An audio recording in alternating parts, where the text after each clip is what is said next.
समझेंगे? तो मेरे साथ बोलिए, भारत माता की। भाई उडीपी वालों, ऐसी आवाज नहीं चलेगी। पूर्ण बहुमत की डबल इंजन सरकार बनानी है या नहीं बनानी है? तो मेरे साथ दोनों हाथ उठाइए, उठाइए दोनों हाथ, विजय के संकल्प की मुट्ठी भींचिए और प्रचंड आवाज से बोलिए, भारत माता की, भारत माता की, भारत माता की। आज मेरे साथ मंच पर उपस्थित मोदी जी की मंत्रिपरिषद में मेरी साथी और केंद्रीय मंत्री बहन शोभा जी, श्री कोटा श्रीनिवास पुजारी जी, कर्नाटक सरकार के मंत्री जी, कुइलाडी सुरेश नायक जी, जिला अध्यक्ष उडुपी श्रीमती नयना गणेश जी, प्रदेश उपाध्यक्ष श्री हल्दी श्रीनिवास शेट्टी जी, विधायक कुंदापुरा श्री विजेंद्र गुप्ता जी, दिल्ली के विधायक महोदय विजेंद्र जी, आगे आओ भाई, ताली बजाओ विजेंद्र जी से के लिए सभी लोग, श्री रघुपति भट्ट जी, उडुपी के विधायक महोदय, श्री लालजी आर मेंडन विधायक कापू, श्री उदय कुमार शेट्टी जी, विभाग प्रभारी मैंगलोर, श्री प्रमोद माधवराज जी, श्री कुथियार नवीन शेट्टी जी, श्री मनोहर एस कलमाड़ी जी, श्री यशपाल ए सुवर्णा जी, श्री सुरेश शेट्टी जी, हमारे विधान परिषद के सदस्य भाई प्रताप सिन्हा जी, प्रताप जी आगे आइए आप, श्री प्रताप सिन्हा जी, और आज कापू में इस महान भूमि पर आए हुए प्यारे भाइयों बहनों माताओं और मेरे जिगर के टुकड़े जैसे युवा मित्रों, आप सभी को नमस्कार। सबसे पहले मैं उडुपी की भूमि पर आया हूं। उडुपी श्री कृष्ण मंदिर, कोल्लूर मुकाम्बिका मंदिर और श्री लक्ष्मी जनार्दन मंदिर को प्रणाम कर मेरी बात की शुरुआत करना चाहता हूं। ये देवों की भूमि पर आना मेरे लिए सौभाग्य की बात है। ये भूमि भगवान परशुराम की सृष्टि है। इस भूमि को हमेशा पूरे भारत में सम्मान के साथ देखा जाता है। संत माधवाचार्य द्वारा स्थापित उडुपी का श्री कृष्ण मठ और उनके अष्ट मठों को भी मैं प्रणाम कर मेरी बात की शुरुआत करना चाहता हूं। आज जब मैं यहां आया हूं तब श्री नारायण गुरु को हृदय से प्रणाम कर मेरी बात की शुरुआत करना चाहता हूं। श्री नारायण गुरु ने समग्र दक्षिण भारत में सामाजिक न्याय के पथ पर चलने वाले करोड़ों युवाओं के लिए वो प्रकाश स्तंभ रहे। और एक समय में जब पढ़ाई लिखाई शिक्षा एक विशिष्ट वर्ग के लिए विशिष्ट वर्ग का अधिकार माना जाता था, श्री नारायण गुरु ने समग्र पिछड़े समाज के अंदर पढ़ाई लिखाई और धर्म का प्रचार कर धर्म की बहुत बड़ी सेवा करने का काम श्री नारायण गुरु ने किया है। हमारे वरिष्ठ नेता बीएस आचार्य जी, जिन्होंने इस पूरे क्षेत्र के लिए, इसके विकास के लिए पूरा जीवन काम करा, मैं बीएस आचार्य जी को भी नमन करना चाहता हूं। आज मैं जब यहां आया हूं तब पीएफआई ने हमारे युवा नेता प्रवीण नेतारू की हत्या कर दी थी। मैं प्रवीण नेट्टारू की जान तो वापिस नहीं ला सकता। नृशंस हत्यारों ने प्रवीण नेट्टारू की हत्या की थी, पर जिस संगठन ने की थी वो संगठन पर मोदी सरकार ने पीएफआई पर बैन लगाकर आज पूरे कर्नाटक से पीएफआई के 92 एक्टिविस्टों को चुन चुन कर जेल की सलाखों के पीछे भेजने का काम ये भारतीय जनता पार्टी ने किया है। कांग्रेस पार्टी ने हमेशा वोट बैंक की राजनीति के कारण पीएफआई को ताकत देने का काम किया। जब उनकी सरकार आई, पीएफआई पर बने मुकदमों को वीक करने का काम सिद्धरामैया की कांग्रेस सरकार ने किया। यही फर्क है।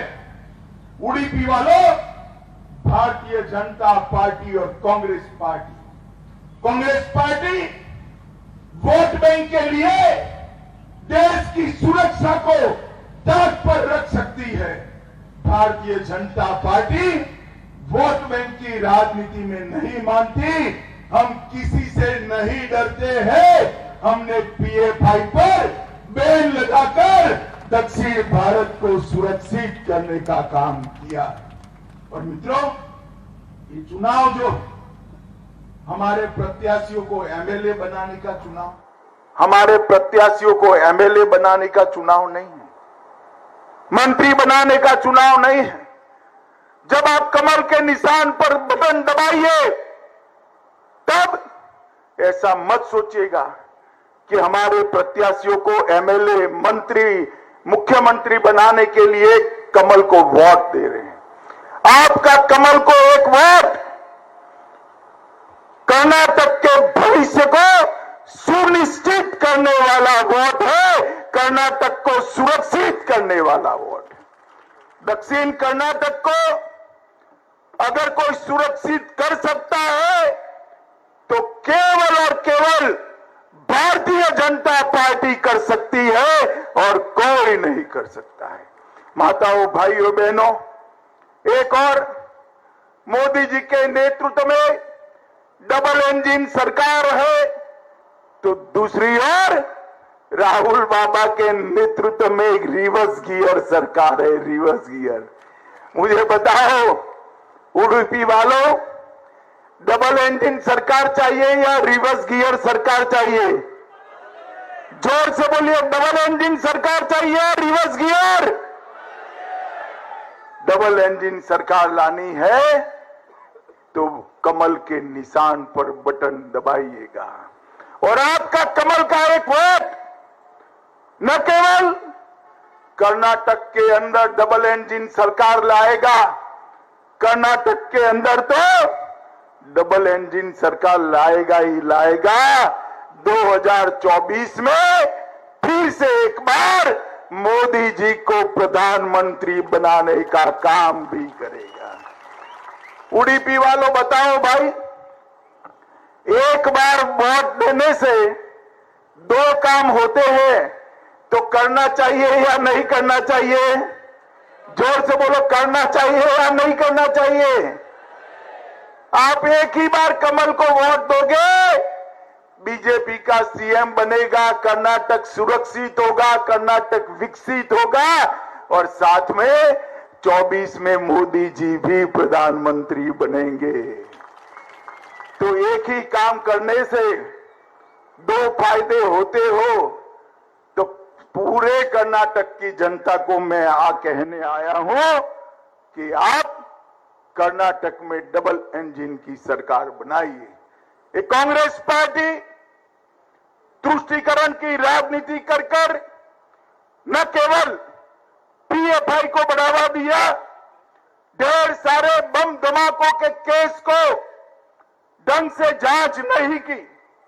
हमने पीएफआई पर तो बैन किया ही, इसके साथ मैंगलोर ब्लास्ट, डीजी हल्ली, केजी हल्ली, ये सारी जांच को एनआईओ को देकर आतंकवादियों को जेल की सलाखों के पीछे डालने का काम ये भारतीय जनता पार्टी ने किया है।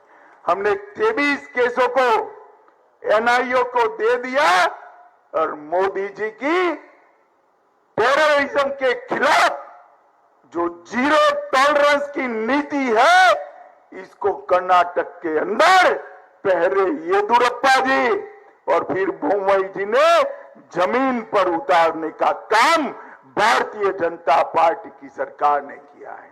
मुझे बताओ जरा मैंगलोर वालों, अगर यहां रिवर्स गियर सरकार आएगी तो क्या होगा मालूम है? मालूम है? मैं बता दूं क्या होगा। फिर से एक बार पीएफआई की कैडर का हौसला बढ़ेगा। भारतीय जनता पार्टी गौ हत्या पर प्रतिबंध का कानून लाई है, धर्म परिवर्तन पर प्रतिबंध का कानून लाई है। अगर ये रिवर्स गियर सरकार आई तो वो दोनों कानूनों को समाप्त कर देगी। एससी, एसटी, वोकलिका को हमने रिजर्वेशन बढ़ाया है, मुस्लिम रिजर्वेशन को समाप्त कर दिया है। अगर कांग्रेस आई तो कांग्रेस कहती है हम मुस्लिम रिजर्वेशन को फिर से देने का काम करेंगे। मित्रों, मैं आज कांग्रेस के सारे नेताओं को कहकर जाना चाहता हूं, इस श्री कृष्ण मठ की भूमि पर कहकर जाना चाहता हूं। हमारे संविधान में बाबा साहेब आंबेडकर ने जो संविधान बनाया, उसके अंदर धर्म के आधार पर रिजर्वेशन की कोई जगह नहीं। धर्म के आधार पर आरक्षण, रिजर्वेशन नहीं दिया जाता। इसलिए भारतीय जनता पार्टी ने 4% मुस्लिम रिजर्वेशन को समाप्त कर दिया है और हमने एससी का बढ़ाया, ओबीसी का बढ़ाया, वोकलिका का बढ़ाया, लिंगायत का बढ़ाया। अब ये कहते हैं हम आएंगे तो मुस्लिम रिजर्वेशन फिर से लाएंगे। मुझे डीके शिव कुमार जी एक बात बताए कि मुस्लिम रिजर्वेशन लाने की तो आप बात कर रहे हो, मगर किसका कम करोगे भाई? जरा ये तो बताओ, कर्नाटक की जनता को एससी का कम करोगे, एसटी का कम करोगे, वोकलिका का कम करोगे, किसका कम कर कर मुस्लिम रिजर्वेशन दोगे?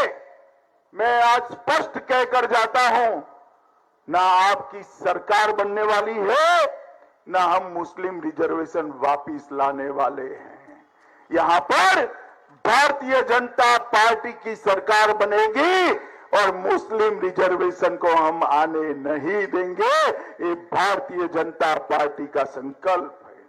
मित्रों, अभी उनका एकमात्र लक्ष्य है कर्नाटक में सरकार बनाना। राहुल जी और प्रियंका जी दोनों भाई बहन कर्नाटक में चुनावी पर्यटन कर रहे हैं, इलेक्ट्रोल टूरिज्म पर आए हुए हैं। उनको है कि एक बार यहां सरकार बन जाए और हम कर्नाटक को फिर से दिल्ली का एटीएम बना दें। ये रिवर्स गियर सरकार आएगी तो कर्नाटक को फिर से एटीएम बनाएगी। मित्रों, मैं कर्नाटक की जनता को कहने आया हूं, कर्नाटक का विकास, कर्नाटक की सुरक्षा और कर्नाटक के अंदर अच्छा इंफ्रास्ट्रक्चर अगर कोई दे सकता है तो केवल और केवल नरेंद्र मोदी जी के नेतृत्व में भारतीय जनता पार्टी की सरकार दे सकती है। माताओं, भाइयों, बहनों, मोदी जी ने समग्र विश्व में भारत का सम्मान बढ़ाया है। आज दुनिया में कहीं पर भी मोदी जी जाते हैं, दुनिया का कोई भी देश हो, जहां जहां जाते हैं हजारों की संख्या में लोग मोदी मोदी मोदी मोदी के नारे लगाकर मोदी जी का स्वागत करते हैं। मोदी जी ने दुनिया में भारत का सम्मान बढ़ाया है। मोदी जी ने भारत को समृद्ध बनाया है। मोदी जी ने भारत को सुरक्षित बनाया है। मोदी जी ने नई शिक्षा नीति लाकर हमारी एजुकेशन सिस्टम को बदलने की नींव डाली है। पूरी दुनिया में भारत को सम्मान दिलाने वाले मोदी जी को एक कांग्रेस पार्टी के अध्यक्ष कहते हैं, मोदी जी विषैले नाग जैसे हैं। मुझे बताओ उडुपी वालों, मोदी जी को इस प्रकार के शब्द करना ये ठीक है क्या? जरा जोर से बोलो, जोर से बोलिएगा। मोदी जी के लिए विषैले नाग का शब्द प्रयोग करना चाहिए क्या? जोर से बोलिए, करना चाहिए? अरे कांग्रेस वालों, जरा पीछे मुड़कर देखो। सोनिया जी ने मोदी जी के लिए कहा था मौत का सौदागर। प्रियंका जी ने कहा था निचली जाति के व्यक्ति। बी के हरिप्रसाद ने भी गाली बोली, राहुल बाबा ने भी बोली। जब जब आपने मोदी जी को गाली दी है, भारतीय जनता पार्टी हमारा कमल और मजबूत होकर खिलकर आया है। मैं कर्नाटक की जनता को कहने आया हूं, मोदी जी के लिए जिस प्रकार की भाषा का प्रयोग हो रहा है, हमें इस प्रकार की भाषा नहीं करनी है। हमें मोदी जी के समर्थन में कमल पर वोट देकर अपनी ताकत और अपना जवाब दिखाना है। माताओं, भाइयों, बहनों, अभी कांग्रेस पार्टी गारंटी कार्ड दे रही। गारंटी कार्ड गुजरात में भी दिया था, सुपड़ा साफ हो गया। गारंटी कार्ड आसाम में भी दिया था, सुपड़ा साफ हो गया। गारंटी कार्ड त्रिपुरा में भी दिया था, सुपड़ा साफ हो गया। गारंटी कार्ड मणिपुर में भी दिया था, सुपड़ा साफ हो गया। गारंटी कार्ड उत्तर प्रदेश में भी दिया था। कांग्रेस दूरबीन लेकर नहीं मिली, एक ही सीट आई, सिर्फ एक ही सीट आई। अरे कांग्रेस वालों, जिनकी खुद की कोई गारंटी नहीं है, उसके गारंटी कार्ड का मूल्य क्या है? कर्नाटक की जनता आपके गारंटी कार्ड को नहीं मानती। मैं कर्नाटक की जनता को कहना चाहता हूं, कांग्रेस की सरकार का मतलब है ऑल टाइम हाई करप्शन की गारंटी। कर्नाटक की कांग्रेस सरकार का मतलब है एपीसमेंट की गारंटी, पीएफआई को समर्थन की गारंटी। कर्नाटक कांग्रेस का मतलब है परिवारवाद की गारंटी। और मित्रों, कर्नाटक की कांग्रेस सरकार का मतलब है फिर से कर्नाटक को असुरक्षित बनाने की गारंटी। और इसके सामने डबल इंजन सरकार मोदी जी की अगर बनाएंगे तो विकास, शांति, समृद्धि और सुरक्षा की गारंटी आज मैं उडुपी की भूमि पर आज मैं देकर जाता हूं। ये भाजपा का विश्वास है कि कर्नाटक में शांति, सुरक्षा और विकास केवल और केवल भारतीय जनता पार्टी देख सकती है।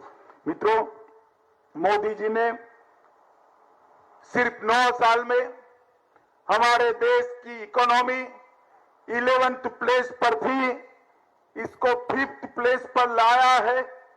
हम भारत की इकोनॉमी को $5 ट्रिलियन, 5 ट्रिलियन अमेरिकी डॉलर की इकोनॉमी बनाना चाहते हैं। लगभग 10 करोड़ जाली लाभार्थी मोदी जी ने डीबीटी कर समाप्त कर दिया है। सबसे बड़ा वैक्सीनेशन का काम नरेंद्र मोदी जी ने, विश्व में सबसे बड़ा वैक्सीनेशन अभियान नरेंद्र मोदी ने चलाया है। स्मार्टफोन डेटा कंजम्पशन में भारत आज नंबर 1 पर है। मोबाइल मैन्युफैक्चरिंग में भारत विश्व में नंबर 2 पर है।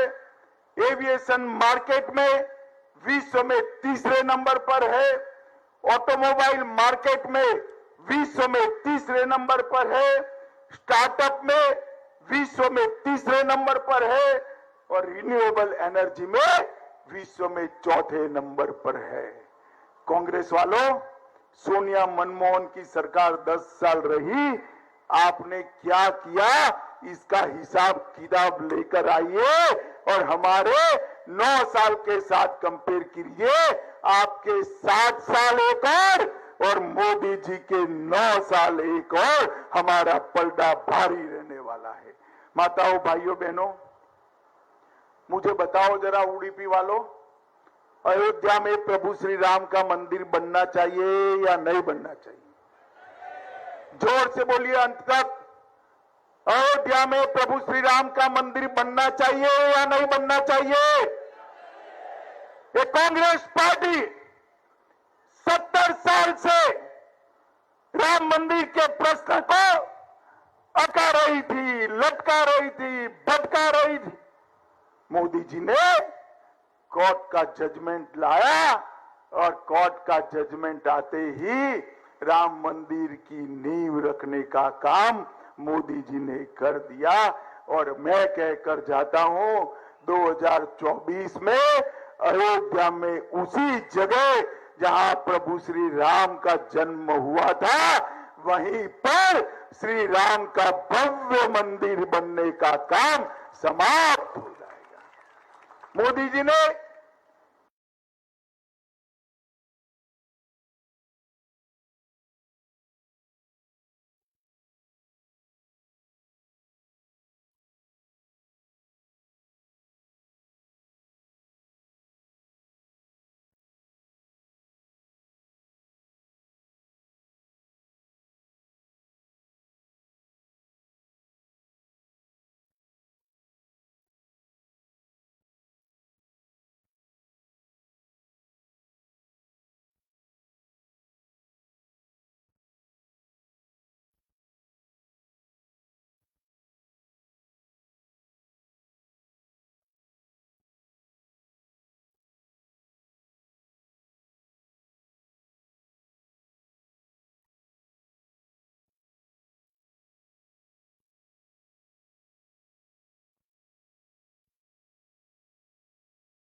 दी गई, लगभग मछली पकड़ने वाले 1000 मछुआरों को 3 लाख रुपए की सब्सिडी दी गई। कोरोना के दरमियान 19,000 मछुआरों को मुआवजे के रूप में बड़ी राशि दी गई। 1530 करोड़ की स्वामी श्री विश्वेश सिद्धांत स्वामी जी की स्मृति में स्मृति वन की भाजपा ने आधारशिला रखी और कई सारे सांस्कृतिक उत्थान के काम भारतीय बनाई। और सुपारी बाहर से आ रही थी तो सुपारी के इंपोर्ट पर कस्टम ड्यूटी लगाकर कर्नाटक के किसानों को सुपारी के दाम मिले, इसको सुनिश्चित करने का काम नरेंद्र मोदी जी ने किया। विभिन्न राजमार्ग की परियोजनाओं में, नेशनल हाईवे में उडुपी में 3000 करोड़ का शिलान्यास मोदी जी ने किया। उडुपी जिला अस्पताल का अपग्रेडेशन किया और कर्नाटक को 5 साल में 2,26,418 करोड़ रुपया दिया। 2,26,418 करोड़ रुपीस कर्नाटक को दिया। मैं पूछना चाहता हूं सिद्धरामैया जी को, जब आपकी सरकार कर्नाटक के किसानों को सुपारी के दाम मिले, इसको सुनिश्चित करने का काम नरेंद्र मोदी जी ने किया। विभिन्न राजमार्ग की परियोजनाओं में, नेशनल हाईवे में उडुपी में 3000 करोड़ का शिलान्यास मोदी जी ने किया। उडुपी जिला अस्पताल का अपग्रेडेशन किया और कर्नाटक को 5 साल में 2,26,418 करोड़ रुपया दिया। 2,26,418 करोड़ रुपीस कर्नाटक को दिया। मैं पूछना चाहता हूं सिद्धरामैया जी को, जब आपकी सरकार थी, सोनिया मनमोहन की सरकार थी, आपने सिर्फ 99,000 करोड़ दिए थे। मोदी जी ने 99,000 से बढ़ाकर 2,26,400 और 18 करोड़ रुपया देने का काम नरेंद्र मोदी जी ने किया है। आप कर्नाटक को सुरक्षित नहीं कर सकते, कर्नाटक का विकास नहीं कर सकते, कर्नाटक को ग्रांट नहीं दे सकते, और आपको कर्नाटक में सरकार बनानी है। कर्नाटक की जनता आपको क्यों वोट दी? ये कोस्टल कर्नाटका भारतीय जनता पार्टी का गढ़ है, गढ़। मैं आज यहां कहकर जाता हूं, रात में बेंगलुरु भी हूं। मैं आज कोस्टल कर्नाटका के मतदाताओं को विनती करने जाता हूं, गढ़ होने से कुछ नहीं होना। इस बार कोस्टल कर्नाटक में एक भी सीट कांग्रेस पार्टी को न मिले, ऐसा प्रचंड समर्थन भारतीय जनता पार्टी का करिए। और मित्रों, तभी जाकर पूर्ण बहुमत की सरकार बनती है। ये जेडीएस को वोट का मतलब मालूम है ना? लास्ट टाइम कर्नाटक की जनता ने जेडीएस को 35 सीटें दी। काउंटिंग के दीदी ही देवगौड़ा जी और कुमार स्वामी जी कांग्रेस की गोदी में बैठ गए और पूरा वोट कांग्रेस के चरणों में डाल दिया। जेडीएस को वोट का मतलब है कांग्रेस पार्टी को वोट। जेडीएस कांग्रेस की बी टीम है। आप सभी लोगों को मैं विनती करने आया हूं, अगर कांग्रेस नहीं चाहिए तो जेडीएस को वोट देने से नहीं चलेगा। कांग्रेस नहीं चाहिए तो वोट सीधा नरेंद्र मोदी जी को कमल के निशान को दीजिएगा। हम पूर्ण बहुमत की सरकार बनाने जा रहे हैं। माताओं, भाइयों, बहनों, सभी कैंडिडेट जरा आगे आ जाओ। तो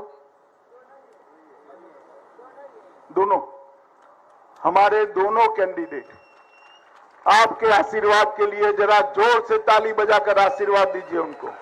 जोर से ताली बजाइए इनके लिए। मुझे बताइए, हमारे सभी कैंडिडेट को प्रचंड बहुमत से जिताओगे क्या? हाथ ऊपर कर कर बोलो, जिताओगे? कमल के निशान पर बटन दबाओगे? पूर्ण बहुमत की भाजपा सरकार बनाओगे? 24 में फिर से मोदी जी को प्रधानमंत्री बनाओगे? तो मेरे साथ दोनों हाथ उठाइए, विजय के संकल्प की मुट्ठी बींचे और प्रचंड आवाज से बोलिए, भारत माता की, भारत माता की, भारत माता की, वंदे वंदे वंदे। आप सभी का बहुत बहुत धन्यवाद। नमस्कार। सर